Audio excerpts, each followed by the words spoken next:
It's MLB at Rickwood week here in Birmingham, and it is a part of a tribute to the Negro Leagues and a tribute game that's going to occur tomorrow with the San Francisco Giants and the St. Louis Cardinals.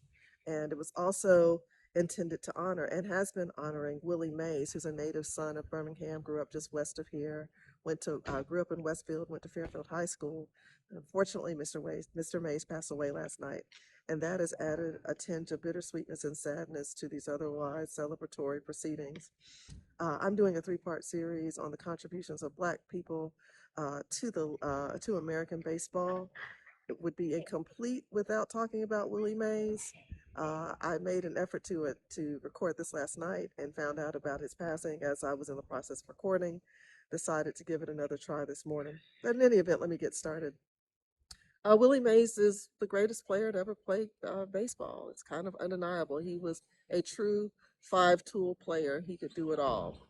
He could hit, he could catch, he could run, he could steal bases. Whatever you needed him to do offensively or even defensively, he could do it. Um, he played for the Negro Leagues. So he played for the Negro Leagues from 1948 until 1950, and then went on and was called up to the New York Giants before they moved to San Francisco in 1958. It was called up to the Giants in 1951. Played there a year, was called to service.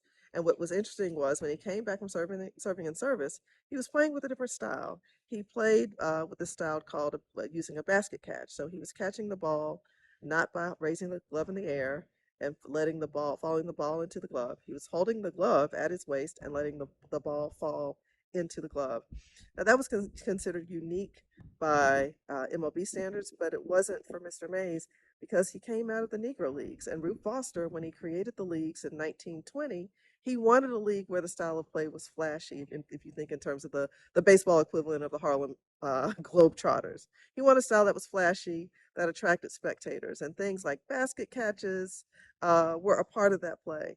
So Mr. Mays was bringing the Negro Leagues to MLB, not just being black in MLB, but being black, but playing with a Negro League style, if you will.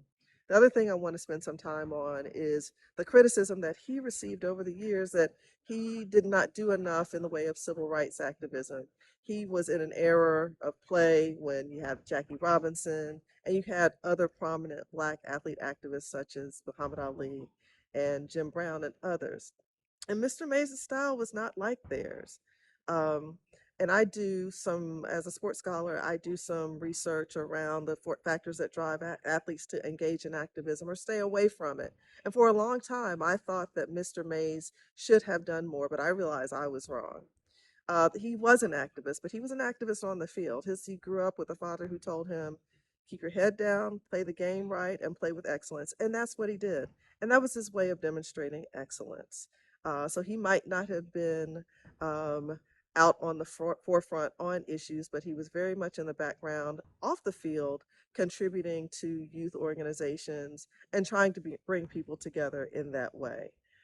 And thirdly and finally, and this is a lead into the next video I'm going to do, um, when Mr. Mays was considering retiring in 1972, his contract was basically bought by the New York Mets. So it would have been a move back to New York for him. So he was debating whether to retire or whether to follow this contract to the Mets. And the reason why I say follow the contract is he was subject to, as were all baseball players at that time, a thing called the reserve clause. And basically the reserve clause, which had been in baseball its entire existence, it binds players to a 1 year perpetually renewable contract. And so unless a player's team decided to trade them to another team, he had to play for that team in perpetuity and had no say in where he got to play. At the same moment where Mr. Mays is having this conundrum around whether to retire or move to New York and play for the Mets, he is another player a center fielder who plays, ironically, for the St. Louis Cardinals. Curt Flood is arguing before the Supreme Court to try to dismantle the reserve clause under the argument that it violates antitrust law. And so, in this moment where Mr. Mays is trying to decide what to do, Mr. Flood is trying to dismantle the very system that has Mr. Mays in a position where he doesn't have some agency around where he might play if he wanted to continue playing. But that's for the next video. And as I close this one again, my condolences to the Mays family. Thank you, Mr. Mays, for your contributions to this country. You made such a difference for which we are so appreciative. And those of us in your hometown of what they call it, Westfield, or Birmingham generally, we can't thank you enough for the way that you represented us. Rest well, sir.